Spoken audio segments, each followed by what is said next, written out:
দুপুরের প্রখর রোদে একজন যুবক ছুটে চলেছে বাজারের দিকে। তার মুখে উদ্বেগ, চোখে প্রচুর রাগ। তার নাম হলো সালমান।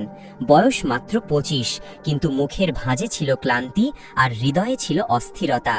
কারণ গত কয়েক বছর ধরে সে জীবনে কোনো কাজেই সফলতা খুঁজে পায়নি। কখনো ব্যবসা বাণিজ্যে ক্ষতি, কখনো বন্ধুর বিশ্বাসঘাতকতা, আবার কখনো মানুষের তুচ্ছ তিরস্কার। সে ভাবত, আমি তো সবসময় পরিশ্রম করি, চেষ্টা করি, কিন্তু কোনো কিছুতেই তো আমি সফলতা পাচ্ছি না। তবে কি আল্লাহ আমাকে সাহায্য করেন না? বাজারের মধ্যে পৌঁছে সে দেখল তার দোকানের সামনে অনেক মানুষের ভিড়। গত রাতে ঝড়ের জন্য দোকানের ছাউনি ভেঙে পড়েছে, পণ্যের ক্ষতি, আর এই জন্যই মানুষ তার দোকানের সামনে ভিড় করেছেন। এক লোক বলল, সালমান, হয়তো তোমার ভাগ্যেই লেখা আছে ব্যর্থতা।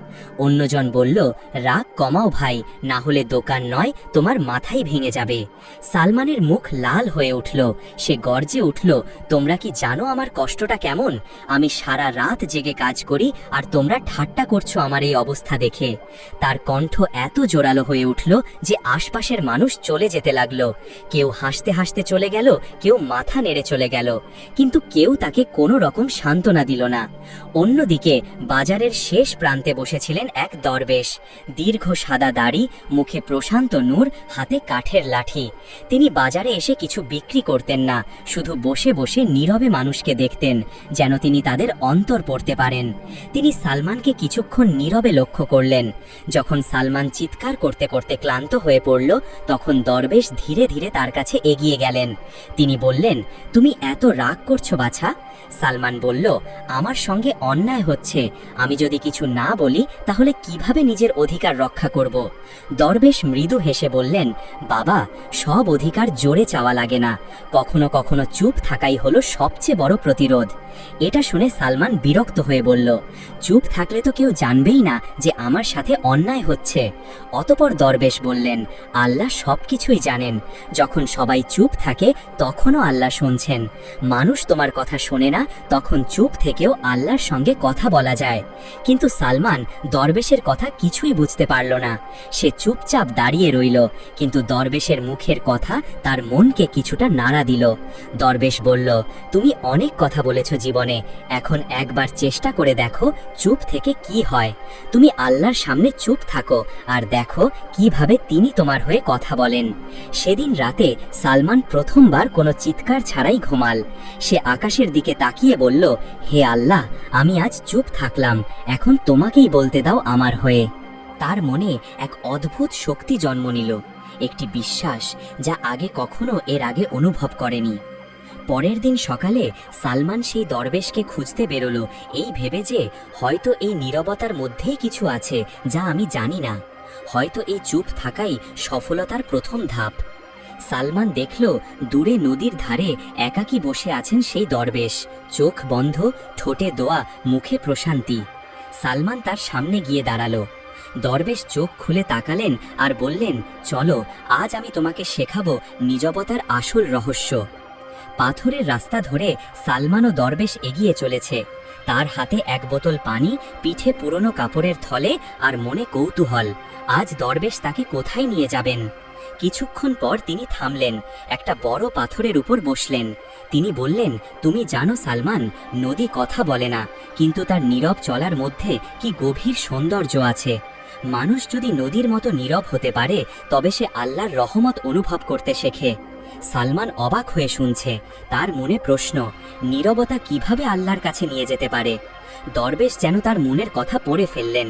দরবেশ বললেন, তুমি যখন রাগ করো, উদ্বেগে চিৎকার করো, তখন তোমার জিহ্বা কাজ করে, কিন্তু আর তোমার হৃদয় চুপ থাকে। আর যখন তুমি চুপ থাকো, তখন তোমার জিহ্বা চুপ থাকে, হৃদয় জেগে ওঠে, তখনই আল্লাহর সঙ্গে তোমার অন্তরের সংলাপ শুরু হয়। কিছুক্ষণ দুজনই চুপচাপ বসে রইল। অতঃপর দরবেশ বললেন, চুপ থাকা মানে সব ছেড়ে দেওয়া নয়, বরং নিজেকে আল্লাহর হাতে সঁপে দেওয়া। যখন তুমি কোনো কষ্টে কথা না বলেও ধৈর্য ধরো, তখন ফেরেশতারা তোমার নাম লিখে রাখে সবরকারীদের তালিকায়। সালমান বলল, কিন্তু আমি তো সব সময় অন্যায়ের বিরুদ্ধে কথা বলেছি, নিজেকে প্রমাণ করতে চেয়েছি। দরবেশ বললেন, তুমি আল্লাহকে বিশ্বাস না করে মানুষকে বোঝাতে চেয়েছিলে, অথচ আল্লাহর কাছে সত্য লুকানো থাকে না। মানুষকে বোঝানোর দরকার তখনই হয় যখন তুমি বিশ্বাস করো তারা তোমার বিচারক। কিন্তু যখন তুমি জানো আল্লাহই তোমার বিচারক, তখন নীরবতাই তোমার আসল প্রমাণ। এই কথা শুনে সালমানের চোখ ভিজে উঠল। তার মনে হলো এতদিন সে নিজেই নিজের যন্ত্রণা বাড়িয়েছে, শব্দে, বিতর্কে, অভিযোগে। এখন প্রথমবারের মতো সে অনুভব করল নীরব থাকা মানেই শান্ত থাকা। বিকেলের দিকে তারা পাহাড়ের নিচে নামল। দরবেশ থেমে গিয়ে বললেন, আজ আমি তোমাকে একটি কাজ দেব। কাজটা হলো 3 দিন তুমি কারো সঙ্গে তর্ক করবে না, কেউ অপমান করলেও চুপ থাকবে, শুধু রাতে আল্লাহর কাছে বলবে, হে প্রভু তুমি জানো। তারপর দেখো তোমার ভেতরে কি পরিবর্তন আসে। সালমান মনে মনে বলল, আমি তো এতদিন নিজের মতো থেকে এক মুহূর্ত চুপ থাকতে পারিনি, 3 দিন কিভাবে চুপ থাকব? তারপরেও সালমান বলল, আমি চেষ্টা করব হুজুর। দরবেশ মাথা নেড়ে বললেন, চেষ্টা নয়, ইখলাস চাই। মনে রেখো, মানুষ যখন চুপ থেকে আল্লাহর কাছে চায়, তখন আল্লাহ এমনভাবে দরজা খুলে দেন যা মানুষ কখনো কল্পনাও করতে পারে না। রাত নেমে এলো। সালমান নিজের ঘরে ফিরে এলো। সে আজ কারো সাথে কোনো তর্ক করেনি, কারো কথায় রাগ করেনি। তবে মনে হচ্ছে যে তার ভেতর এক শান্তি জন্ম নিচ্ছে। সে হাত তুলে দোয়া করল, হে আল্লাহ, আমি আজ কিছু বলিনি, কিন্তু তুমি শুনেছ আমার নীরব প্রার্থনা। আমাকে শেখাও এমন চুপ থাকা যেখানে তোমার ভালোবাসা আছে। সেই রাতে সালমান বুঝল, চুপ থাকা মানে দুর্বলতা নয়, এটা এক ধরনের শক্তি যা কেবল সেই মানুষই অনুভব করতে পারে যার ভিতরে আল্লাহর প্রতি আস্থা থাকে। 3 দিন কেটে গেছে। সালমানের দোকানটি এখন নতুন করে সাজানো। ভাঙা ছাউনি মেরামত হয়েছে, পণ্যে ভরা তাকগুলো চকচক করছে। সবকিছু যেন ধীরে ধীরে ঠিক হচ্ছে।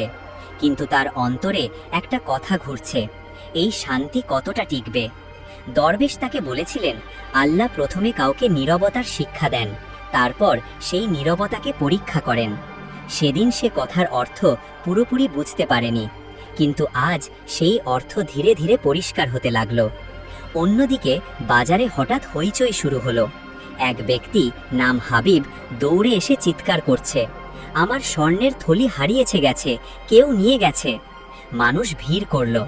হাবিব হাঁপাতে হাঁপাতে বলল, আমি এখানেই বসেছিলাম, তারপর উঠেই দেখি থলি নেই, আমার মনে হয় সালমান নিয়েছে। সবাই চমকে উঠল।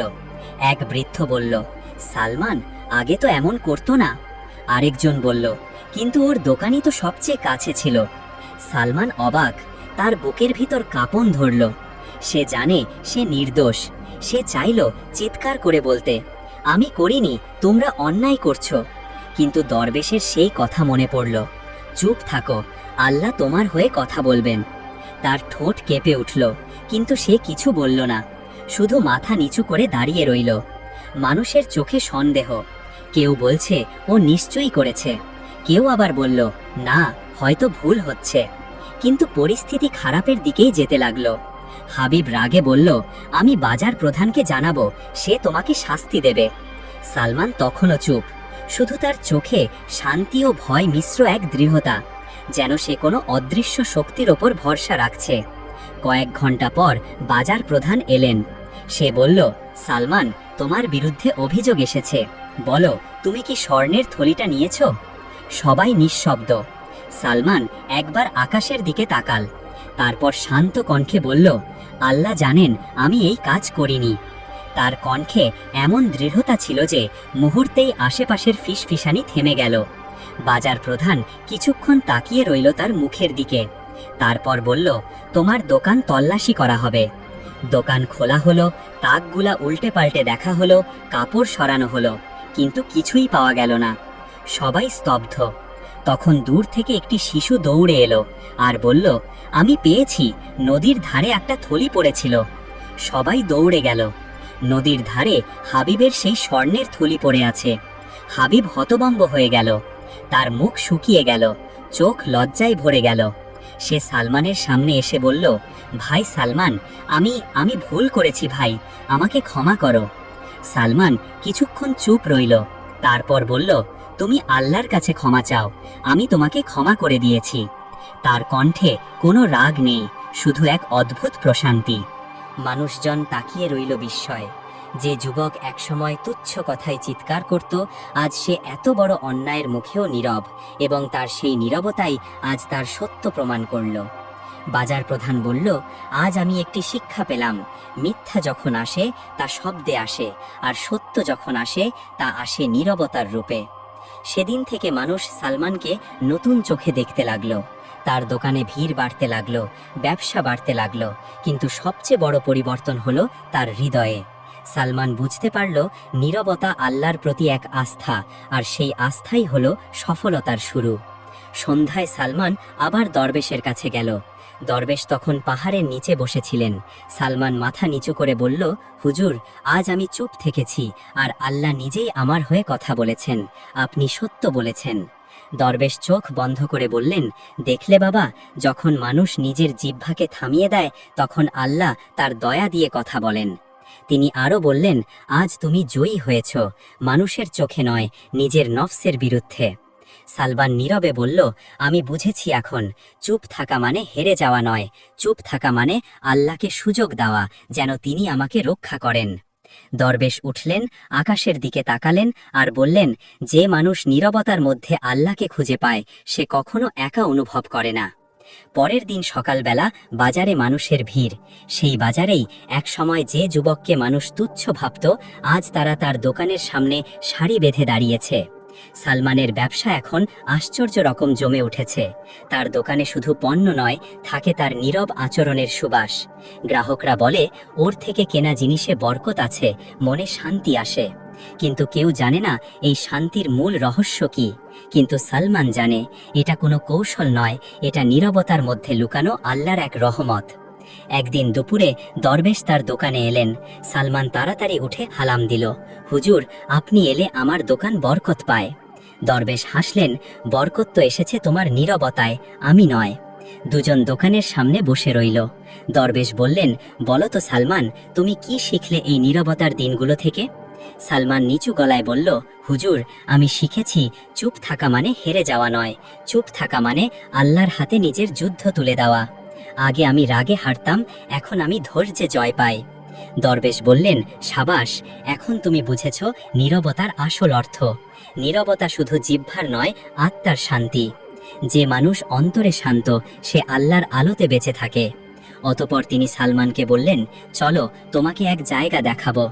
দুজন বেরিয়ে পড়ল একটা ছোট্ট নদীর ধারে, সেই নদী যেখানে একদিন হাবিবের স্বর্ণের থলি পাওয়া গিয়েছিল। দরবেশ আকাশের দিকে তাকিয়ে বললেন, দেখো এই নদীকে সালমান, এটি কোনোদিন চিৎকার করে না, তবুও পাহাড় ভেঙে পথ করে নেয়। তুমি এখন এই নদীর মতো হয়েছ, নীরবে চলছ, কিন্তু তোমার পথ আল্লাহ নিজেই তৈরি করে দিচ্ছেন। সালমান নিঃশব্দে মাথা নিচু করে কাঁদতে লাগলো আর বলল, হুজুর, আপনি না থাকলে আমি হয়তো আজও রাগের দাস হয়ে থাকতাম।